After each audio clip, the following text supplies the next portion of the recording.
तो बच्चों ये हमारा जो 7 अप्रैल 2013 को ऑफलाइन जेई मेंस हुआ था 2013 का, उसके फिजिक्स के डाउट का सेकंड पार्ट है। मैं क्वेश्चन नंबर 74 से स्टार्ट कर रहा हूँ। तो ये कह रहे हैं the above PV diagram represent the thermodynamic cycle of an engine operating with an ideal monoatomic gas. The amount of heat extracted from the source in a single cycle is. ठीक है, तो ये तो बड़ा आसान सा सवाल हो गया, क्योंकि देखो क्या हो रहा है। अगर मैं इस पीवी डायग्राम को देखूं तो यहाँ पर ए बी सी डी ये जो चार प्रोसेस हैं, इसमें डी से ए जाने में कांस्टेंट वॉल्यूम पे प्रेशर बढ़ रहा है। तो यहाँ पर मेरे को हीट लेनी पड़ेगी। ठीक है, और दूसरा ए से बी जाने पे मेरा कांस्टेंट प्रेशर पे वॉल्यूम बढ़ रहा है। तो यहाँ पे देखो पीवी की वैल्यू पी नॉट से 2 पी नॉट हुई, तो टेम्परेचर बढ़ा, इसका मतलब हीट लेनी पड़ी होगी। और यहाँ पर ए से बी जाने पे 2 पी नॉट से यहाँ पे 4 पी नॉट हुआ, तो फिर टेम्परेचर बढ़ा, तो फिर हीट लेनी पड़ेगी। फिर बी से सी जाने में फिर से कूलिंग हुई, तो हीट दी होगी, और सी से डी जाने में फिर से कूलिंग हुई, तो हीट दी हुई होगी। तो ए डी और सॉरी मतलब डी ए और ए बी हीट लेने वाले प्रोसेस हैं, और बी सी और सी डी हीट देने वाले प्रोसेस हैं। अब बहुत ही सिंपल सी बात है, एडी जो प्रोसेस है ये मेरा आइसोकोरिक प्रोसेस है। तो आइसोकोरिक प्रोसेस में मुझे ये ध्यान रखना है, मोनो एटॉमिक गैस है। तो Q, गलती से एडी बार बार बोल रहा हूँ, क्यू डी ए की वैल्यू हो जाएगी 3/2 एन आर डेल्टा टी।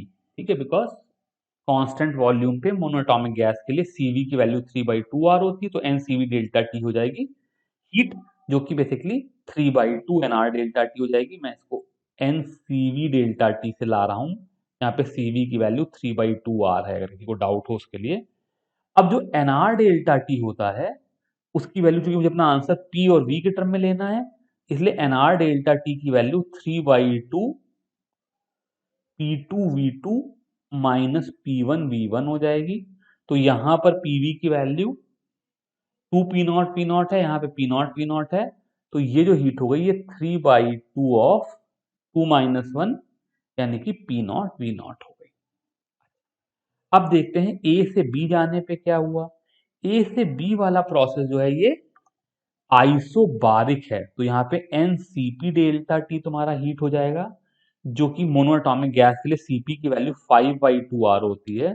तो ये 5/2 एन आर डेल्टा टी हो जाएगा। और अब एन आर डेल्टा टी कितना हो गया, वही पहले से P2V2 माइनस P1V1।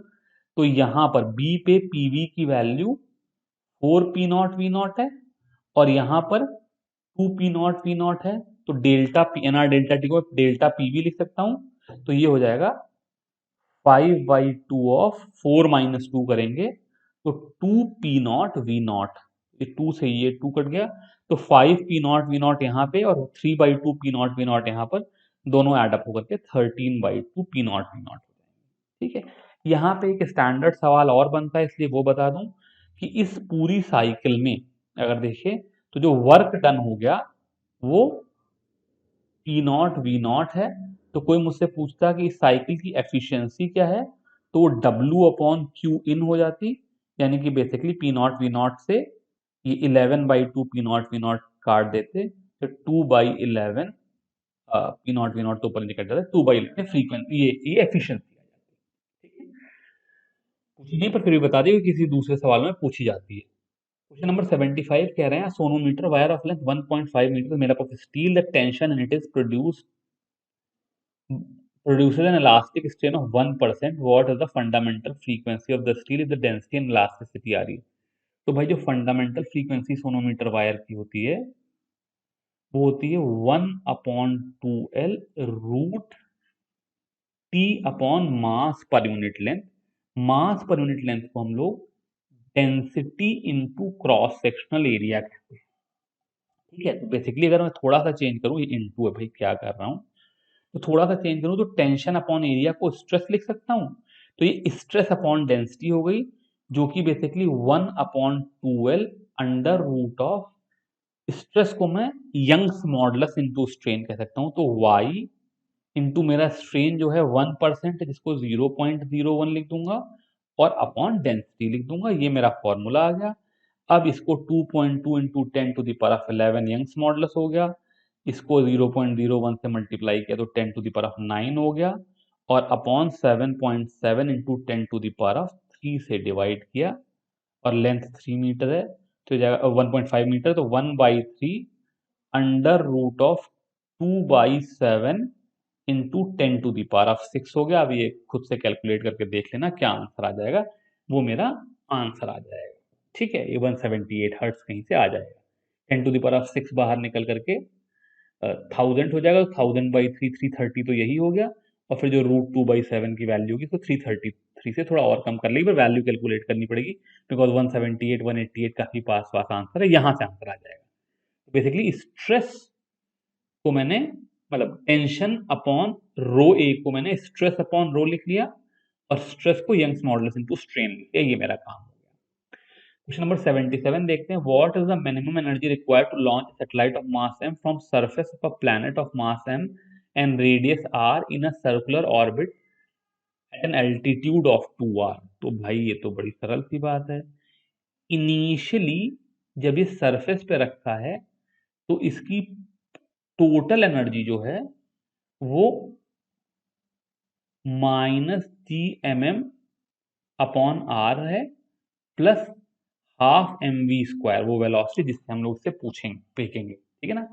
या बेसिकली इसको इनिशियल काइनेटिक एनर्जी लिख लें, जो भी हमें हमें आंसर में निकालनी, मिनिमम एनर्जी रिक्वायर्ड वाली जो है।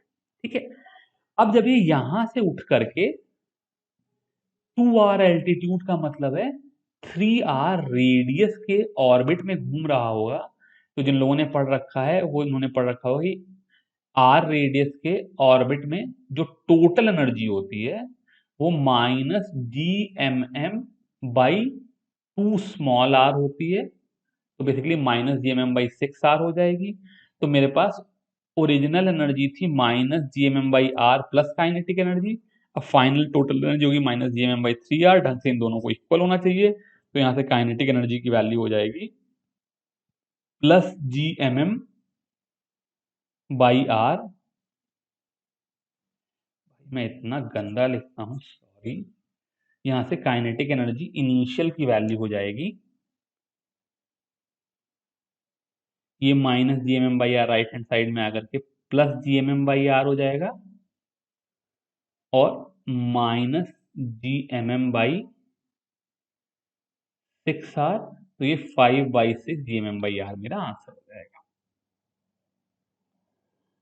क्वेश्चन नंबर 79 बहुत आसान था, पता नहीं क्यों लोगों ने गड़बड़ किया है। कह रहे हैं 2 कैपेसिटर C1 एंड C2 और चार्ज टू 120 एंड 200 वोल्ट। ठीक है, ये C1 है, ये C2 है। It is found that by connecting them together the potential on each one can become zero। तो भाई अगर ऐसे जोड़ देने पे पोटेंशियल जीरो हो जाएगा, तो तभी हो सकता है जब दोनों के चार्जेस आपस में कैंसल हो करके जीरो आ जाएं। मतलब बेसिकली पहला वाला कैपेसिटर ओरिजिनली +q - q ऐसा था, दूसरा वाला -q+q ऐसा था, दोनों कैंसिल हो गए, यानी कि दोनों पे इनिशियली चार्जेस बराबर थे, यानी कि C1 into 120 is equal to C2 into 200 था, जो कि 3C1 is equal to 5C2। ठीक है, बहुत से लोगों ने इसका आंसर ये बी वाला मार्क किया, बट ये गलत है, क्योंकि ऑब्वियसली C1 तो नेगेटिव हो नहीं सकते ना। ठीक है, तो चार्ज का सम इसलिए नेगेटिव, बिकॉज एक के पॉजिटिव को दूसरे के नेगेटिव से जोड़ा है, लेकिन चूंकि C1 तो अपने आप में पॉजिटिव कांस्टेंट ही है, इसलिए 3C1 + 5C2 कभी जीरो नहीं हो सकता। क्वेश्चन नंबर 80 कह रहे हैं radius a hoop of radius r and mass m rotating with an angular velocity omega naught is placed on a rough horizontal surface. The initial velocity of the center of hoop is 0. What will be the velocity of the center of the hoop when it ceases to slip? तो ये सवाल मैं इस तरह का पहले भी करा चुका हूँ। पिछले जब मैं सवाल कराया था तो उसमें इनिशियल चीज के पास वेलोसिटी थी, ओमेगा नहीं था। इस बार इनिशियल जो पिक्चर है उसमें इसके पास ओमेगा नॉट एंगुलर वेलोसिटी है, लेकिन इस समय वेलोसिटी जीरो है। थोड़ी देर के बाद इसकी एंगुलर वेलोसिटी ओमेगा हो जाएगी, और नो स्लिप कंडीशन की वजह से जो वेलोसिटी v हो जाएगी वो r ओमेगा हो जाएगी। ठीक है, या उल्टा करके इस ओमेगा को v/r लिख लें, जो भी कह लें, एक ही बात है। मतलब बेसिकली v और ओमेगा दो वेरिएबल होंगे, जिसमें v equal to r omega हो जाएगी। ये मेरा इनिशियल कंडीशन है, ये फाइनल कंडीशन है। तो जैसा मैं पहले बता चुका हूँ कि जब मैंने इनिशियली हुप यहाँ पे रखा होगा तो बॉटम मोस्ट पॉइंट इधर की तरफ जा रहा होगा, तो इधर फ्रिक्शन लगेगा। इस फ्रिक्शन की वजह से वेलोसिटी बढ़ेगी, ओमेगा घटेगी। अब हम लोग यहाँ पे क्या करेंगे, इसी बॉटम मोस्ट पॉइंट के अबाउट एंगुलर मोमेंटम कंजर्व कर लेंगे। तो मैंने हमेशा सिखाया है एंगुलर मोमेंटम अबाउट इस पॉइंट को नाम दे दें A is equal to M are V C plus I C omega. Initial picture में ये वाला टर्म जीरो है बिकॉज सेंटर ऑफ मास की वेलोसिटी जीरो है, और आई सी ओमेगा हुप जो है वो रिंग की तरह होता है, इसलिए ये m r square omega naught हो गया। और फाइनल पिक्चर में एम आर वी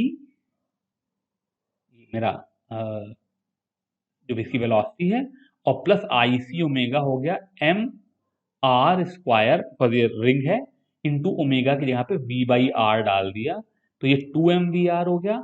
यहां से v की value m r square omega naught upon 2m r हो गई। ये एक आर यहां से कट गया था, 2mr हो गई, तो मास से मास कट गया, एक आर से आर कट गया, ये R omega not by 2 answer आ गया। ठीक है, तो बॉटम मोस्ट पॉइंट पे जहां पे फ्रिक्शन लग रहा है वही एकमात्र फोर्स है, उस पॉइंट के अबाउट अगर एंगुलर मोमेंटम कंजर्व करेंगे तो ये सवाल हो जाएगा। क्वेश्चन नंबर 81 देख लेते हैं। Can an ideal gas enclose ना vertical cylinder container supports a freely moving piston of mass M. ठीक है भाई, ये मेरा पिस्टन है, इसमें मास एम का, सॉरी मतलब वो सिलेंडर है, इसमें मास एम का पिस्टन लगा है। The piston and cylinder have equal cross-sectional area A. When the piston is in equilibrium, the volume of the gas is V naught and pressure is P naught. The piston is slightly displaced from its original position and released, assuming the system is completely isolated from its surrounding. यानी कि मुझे process adiabatic रखना है, the piston execute SHM. ओहो, तो बहुत आसान सवाल हो गया भैया। यहाँ का देखो प्रेशर है पी नॉट और बाहर का प्रेशर होगा पी। ठीक है, इक्विलिब्रियम में तो क्या हो गया, P not is equal to P plus M ji by A. ठीक है, मतलब जो एक्सटर्नल प्रेशर है और उसके अलावा m ji by a extra pressure हो गया। अब अगर मैं सपोज करो इसको हल्का सा दबा करके नीचे ले आऊं, एक्स नीचे ले जाऊं, तो मेरा जो डीवी हो जाएगा वो माइनस ए एक्स हो जाएगा। ठीक है, वॉल्यूम घटेगी। तो जब मैं वॉल्यूम घटाऊंगा तो इसके ऊपर कुछ प्रेशर बढ़ेगा। अगर मैं कहीं तरह से वो डीपी निकाल लूं तो डीपी इंटू ए मेरा फोर्स हो जाएगा, पर अगर कहीं से वो प्रोपोर्शनल टू एक्स आ जाए तो मेरे पास फट से प्रोपोर्शनैलिटी कांस्टेंट आ जाएगा, मेरा सिस्टम स्टेब्लिश हो जाएगा। अब यहाँ पर मैं डेरिवेशन नहीं करूंगा क्योंकि हमको ये बात बताई जा चुकी है कि इन्होंने कहा सिस्टम आइसोलेटेड, इसका मतलब मेरा प्रोसेस जो है वो Q is equal to zero वाला आइसो सॉरी एडियाबैटिक है, और एडियाबैटिक प्रोसेस के लिए bulk modulus is equal to gamma p होता है। ये हमें सिखाया जा चुका है, ठीक है ना, हम लोगों ने अच्छे से पढ़ रखा है। इसका मतलब minus v d p by d v is equal to gamma p. यहां से dp की वैल्यू हो जाएगी गामा पी इंटू डीवी की जगह पर मैं लिख दूं ए एक्स अपॉन वी। गलती से बल्कि पी ना लिख करके इसको पी नॉट और वी नॉट लिख लूं, तो बल्क मॉडुलस मेरा गामा पी नॉट है, ये डिनोमिनेटर में वी आ गया। ठीक है, और जो मेरा dv था वो a dx हो गया, तो ये मेरा dp हो गया। इसका मतलब p नॉट से कितना इस गैस का प्रेशर बढ़ा जब मैंने इसको x नीचे दबाया। अब मुझे प्रेशर नहीं चाहिए, मुझे चाहिए फोर्स। a से मल्टीप्लाई करूंगा तो यहाँ पे a स्क्वायर आ जाएगा, तो जो मेरा फोर्स है वो x के प्रोपोर्शनल लग गया और ऑब्वियसली ऊपर की तरफ लगेगा, और प्रोपोर्शनलिटी कांस्टेंट है gamma P naught a square by v not.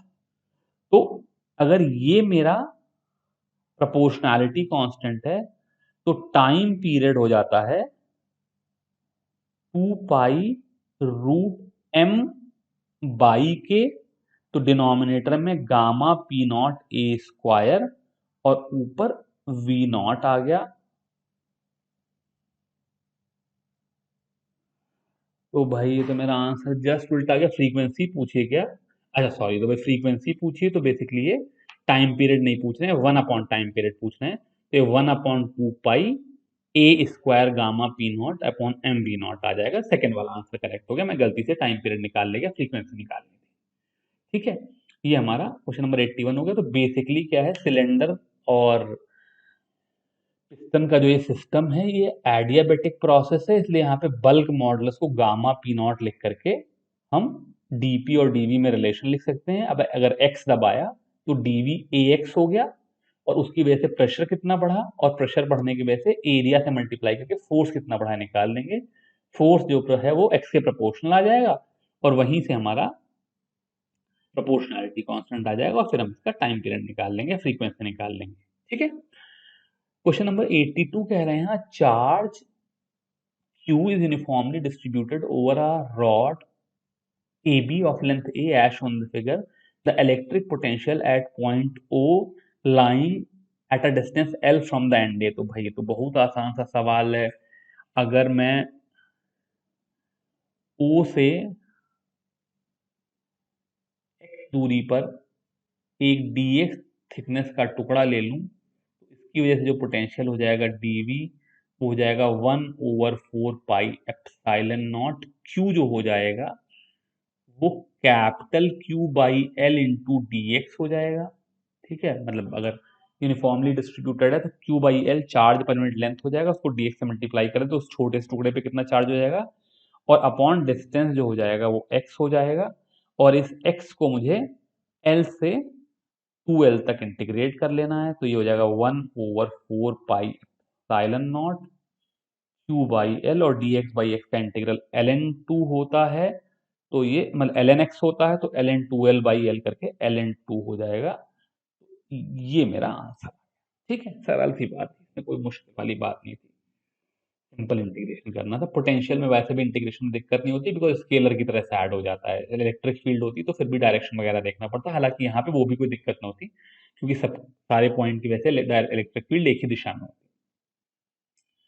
Question number 86 कह रहे हैं, अच्छा तो ये बेसिकली स्टेटमेंट 1 स्टेटमेंट 2 वाला है। कह रहे हैं point particle of mass m moving with a speed v collide with stationary point particle of mass capital M if the maximum energy loss possible is given by as f of half m, मतलब initial kinetic energy का function, then what is then f is equal to m upon capital M plus small m। अरे बाप रे बाप, तो बड़ा लंबा solve करना पड़ेगा, कोई बात नहीं है, देख लेते हैं।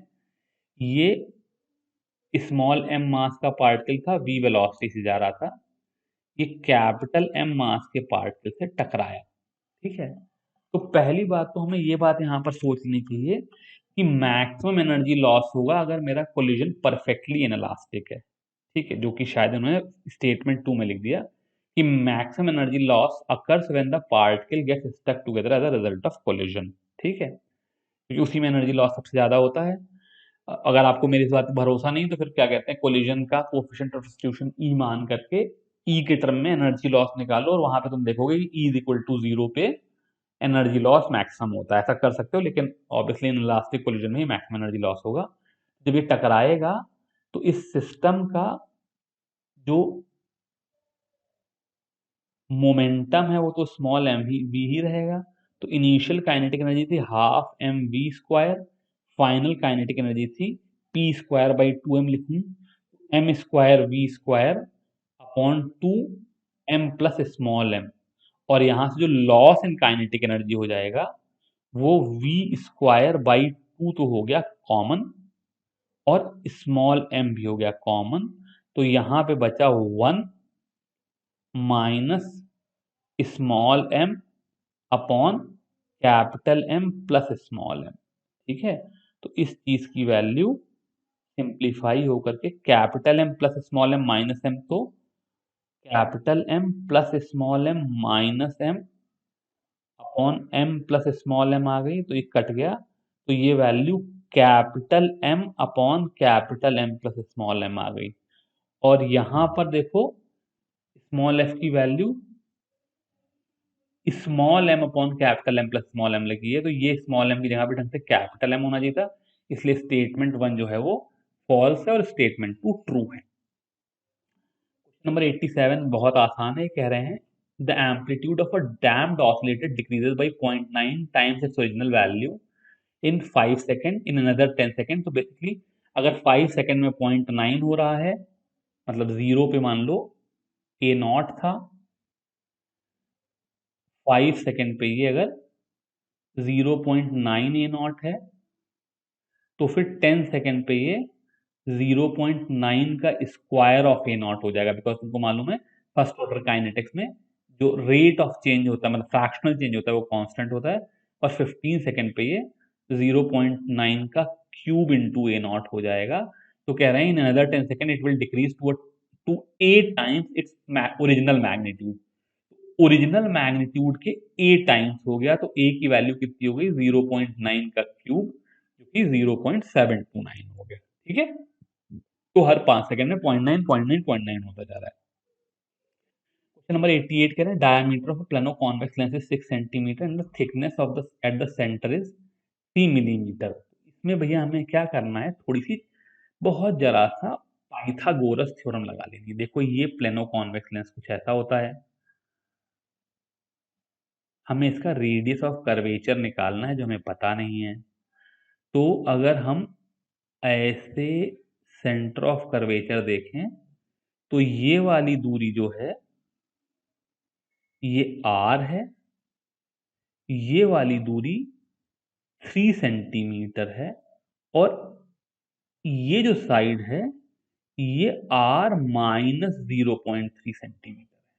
ठीक है, तो पाइथागोरस थ्योरम क्या कहेगी कि r square is equal to r minus 0.3 का होल स्क्वायर प्लस 3 का स्क्वायर हो जाएगा आर स्क्वायर माइनस 0.6 r, फिर ये 0.09 होगा पर इसको चाहे तो नेग्लेक्ट कर दें, प्लस 9, तो ये आर स्क्वायर से आर स्क्वायर कट गया, और यहाँ से कैपिटल आर की वैल्यू 9/0.6 आ गई, जो कि बेसिकली 90/6 आ गई, 15 सेंटीमीटर। ठीक है, तो इसका रेडियस ऑफ कर्वेचर 15 सेंटीमीटर आ गया। दूसरी बात कह रहे हैं the speed of light in the material lens is 2 into 10⁸, यानी कि यहाँ से म्यू की वैल्यू 3/2 1.5 हो गई। अब लेंस मेकर्स फॉर्मूला लगा लेंगे, तो 1/f is equal to mu minus 1 जो कि 0.5 इंटू 1/r जो कि 1/15 माइनस दूसरा साइड तो 1/इंफिनिटी है, तो उससे कोई फर्क नहीं पड़ रहा है, तो बेसिकली 1/30 आ गया, इसलिए फोकल लेंथ 30 सेंटीमीटर आ गई। बेसिकली पाइथागोरस थ्योरम लगा करके हमको इसका रेडियस ऑफ कर्वेचर लगा लेना था, उसके बाद फिर लेंस मेकर फॉर्मूला लगा लेना था।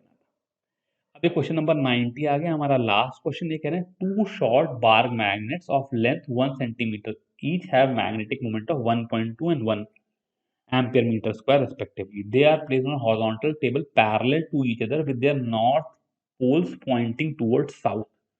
तो देख लेते हैं भैया, ये मेरा जोग्राफिकल नॉर्थ है, ये साउथ है, और यहाँ पर ये दोनों पैरेलल पड़े हैं।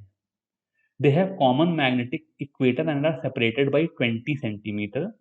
The value of resultant magnetic induction at the midpoint O of the line joining their center is close to. तो भैया ये यहाँ पर क्या हुआ, ये ऐसे रखे हैं, एक ऐसा,